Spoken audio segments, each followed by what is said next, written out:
Hello friends, இன்னைக்கு நம்ம இசை கிச்சன்ல சப்பாத்தி கொஞ்சம் டிஃப்ரெண்டா பண்ண போறோம். சப்பாத்திக்குள்ள முட்டை பொரியல் வச்சு நம்ம அதை க்ளோஸ் பண்ணி சப்பாத்தி மாதிரி உருட்டி சுட்டு எடுக்க போறோம். இப்போ எப்படி பண்ணலாம் பார்க்கலாம். சப்பாத்தி மாவு நம்ம வழக்கமா சப்பாத்தி மாவு பிணையிற மாதிரி பிணைஞ்சு எடுத்துருக்கேன். அதுக்குள்ள முட்டை பொரியல் எப்படி வச்சு பண்ண போறோம் அப்படிங்கிறத பார்ப்போம். இப்போ இந்த சப்பாத்திக்குள்ள வைக்கிற முட்டை பொரியல் எப்படி பண்ணலாம்னு பார்க்கலாம்.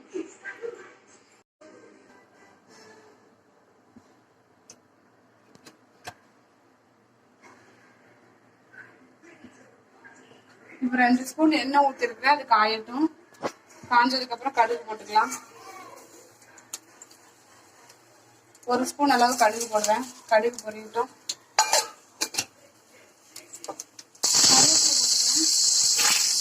அப்புறம் கட் பண்ணி வச்சுட்டு 2 பச்சை மிளகாய் போட்டுருக்கேன். காரம் எவ்வளோ தேவையோ அவ்வளோ போட்டுக்கோங்க. ஒரு பெரிய வெங்காயமா கட் பண்ணி வச்சிருக்கேன். அதையும் போட்டு வதக்கிக்கலாம்.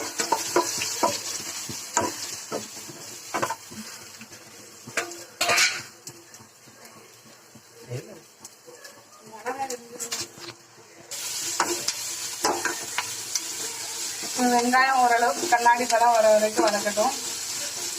1/2 ஸ்பூன் அளவு பெருங்காய பொடி போட்டுக்கிறேன்.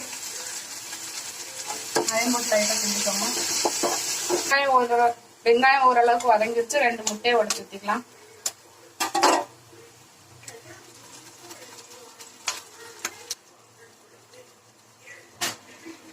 தேவையான அளவு உப்பு போட்டுக்கோங்க.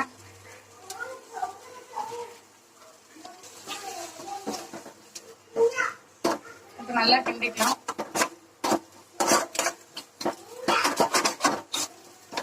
கைவிடாம கிண்டிக்கோங்க.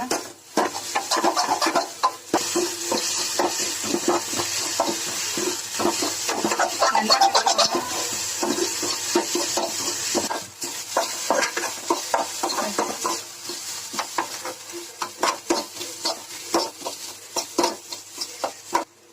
ரெடி ஆயிடுச்சு. அடுப்பு நிப்பாட்டிக்கலாம்.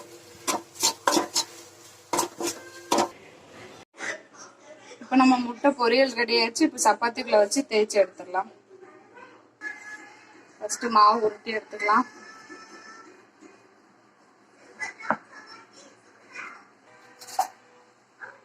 இப்போ இந்த அளவுக்கு இந்த சைஸ்க்கு உருட்டிக்கோங்க. உருட்டிட்டு நம்மளுக்கு எவ்வளோ தேவையோ அவ்வளோ வச்சுக்கலாம். முட்டை பொரியல்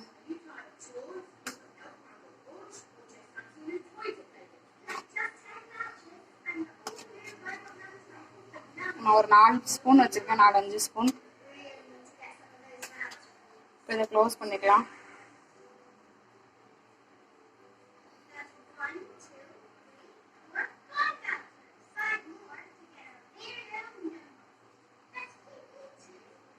இதை லைட்டா தேய்ச்சி எடுத்துக்கலாம். ரொம்ப அழுத்தி தேய்ச்சிடாதீங்க, லைட்டா. இப்போ நான் இந்த அளவுக்கு இந்த சைஸுக்கு திருப்பி தேய்ச்சி எடுத்துருக்கேன். உங்களுக்கு எந்த அளவுக்கு தேவையோ அந்த அளவுக்கு மாவு எடுத்து தேய்ச்சி எடுத்துக்கோங்க. இப்போ தோசைக்கல் அடுப்புல வச்சாச்சு. கொஞ்சமா ஆயில் விட்டுக்கலாம்.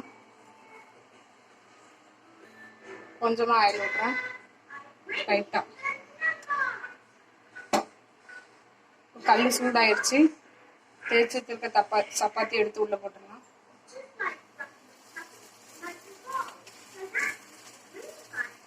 லைட்டா மேத்தால எண்ணெய் ஊற்றிக்கலாம்.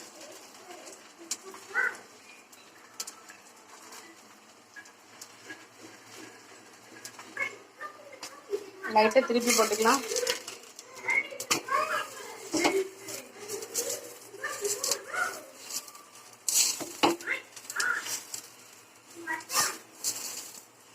நல்லா திருப்பி போட்டு வேக வச்சுக்கோங்க. இடையில கொஞ்சம் எண்ணெய் விட்டுக்கோங்க.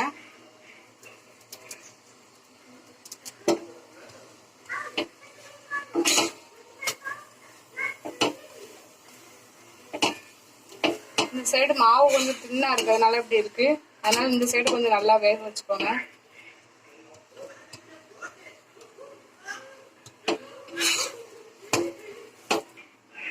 இப்போ அங்கே ரெடி ஆகிட்டு இருக்கு. அதுக்குள்ள நம்ம இன்னொன்று ரெடி பண்ணிக்கலாம். இதுவும் அதே மாதிரி தான். இது இடையில கொஞ்சம் திருப்பி விட்டுக்கோங்க. இந்த மாதிரி பண்ணுங்க.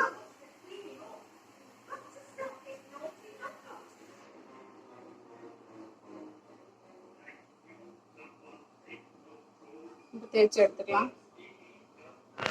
அதே மாதிரி தான் இப்போ தேய்ச்சி எடுத்தாச்சு.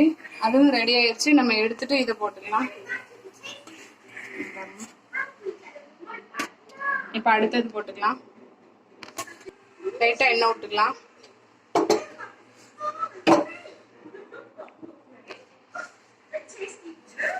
இதை போட்டு எடுத்துக்கலாம். அடுப்பு கொஞ்சம் சிம்லயே வச்சுக்கோங்க. மேல்டால லைட்டா எண்ணெய் விட்டுக்கலாம்.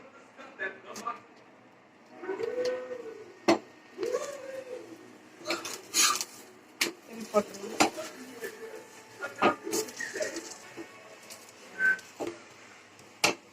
நல்லா திருப்பி திருப்பி விட்டு வேக வச்சுக்கோங்க. மாவு கொஞ்சம் தின்னா இருக்கிறதுனால நல்லா வேகணும். கொஞ்சம் லைட்டா ஆயில் விட்டுக்கிறேன்.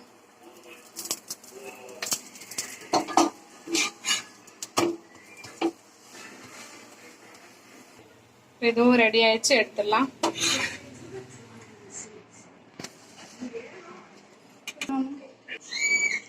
இப்போ நம்ம சுவையான முட்டை பொரியல் சப்பாத்தி ரெடி ஆயிடுச்சு. அதுக்கு வந்து சாஸ் நல்லா இருக்கும், குருமாவும் நல்லா இருக்கும். நீங்க எதுனாலும் ட்ரை பண்ணிக்கலாம். இது ரொம்ப ஈஸியான மெத்தட் தான். நான் ஈஸியாக தான் சொல்லி கொடுத்துருக்கேன். இந்த மாதிரி ட்ரை பண்ணி பாருங்க. இந்த வீடியோ உங்களுக்கு பிடிச்சிருந்ததுன்னா லைக் பண்ணுங்க, கமெண்ட் பண்ணுங்க, ஷேர் பண்ணுங்க. மறக்காம சப்ஸ்கிரைப் பண்ணிடுங்க. தேங்க்யூ.